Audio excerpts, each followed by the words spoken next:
Goeiedag, ik ben Maurice Hermans, ambassadeur van het Limburgse dialect. Waarom ben ik ambassadeur? Nou, ik vind het hartstikke schoon dat de taal bestaat. Het verbindt ons allemaal. Het geeft een soort toesgevoel. De hoorzorgers toes, woos ook kums en de trus Limburgers, het verbindt altijd. En als manager op de golfbaan in Herkenbos, waar we nu zijn, is dat ook heel fijn en handig dat ze plat spruks. De lui die hier naartoe komen, informatie willen, op het moment dat ze aanspruks, dik begint ze in het Hollands of in het Nederlands, wie ze dat zegt.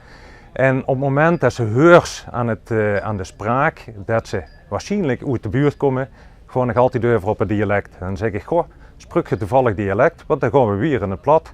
En dat vult altijd veel beter en het resultaat wat ze wel eens bereiken is ook altijd beter.